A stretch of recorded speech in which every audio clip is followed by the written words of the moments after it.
6.5 లక్షలు సెప్టెంబర్లో నేను రాకముందు ప్రాజెక్ట్ రాజేసిన దానికి ఏముంది ఇంతవరకు ఎవరు చెప్తున్నారు. ప్రముఖులు వాళ్ళు ఎంక్వైరీ పెట్టుకున్నారు. అవి వస్తే కదా ఏం జరిగింది అని చూసే కొంచెం రిపోర్ట్ వస్తే ఏమైనా యాక్షన్ తీసుకునేకైతుంది. ఇప్పుడు దాన్ని ఏం చేయాలి? ఇసుక చెప్తా కొట్టాడు 1,26,00,000 ఎట్లా డ్రా చేసిన వాళ్ళు ఎక్కువ కూడా కానీ దెంగి తినిపోయినారు. ఇప్పుడు ఉండేవాళ్ళు మేము మాకు వచ్చింది కర్మ.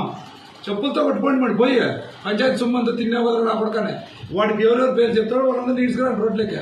ఇప్పుడు మీరు చెప్తా ఉన్నారు ఈ నుంచి వాటికి ఎన్నో కసులు ఉంటుందంటే 100 రూపాయలు ఇవ్వలేదు జనాన్ని.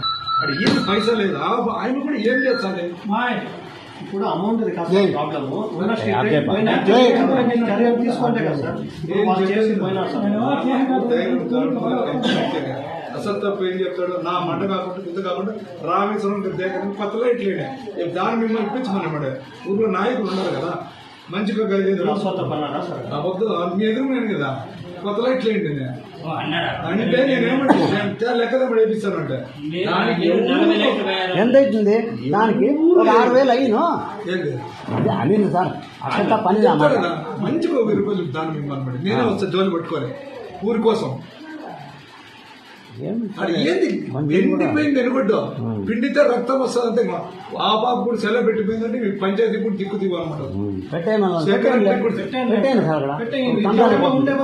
మిమ్మల్ని అడగరు, నన్ను అడిగేదే. మీరు మిమ్మల్ని అడగరు, నన్ను వచ్చి అడుగుతారు ఏమైనా సెక్రటరీ ఎందుకు లేదు అని. దానికోసం పెట్టింది అంతే. ఇక పిలుచుకొని రాడు కూర్చోండి రండి. దానికి ఏమిటి ఇంకేం చేస్తాం.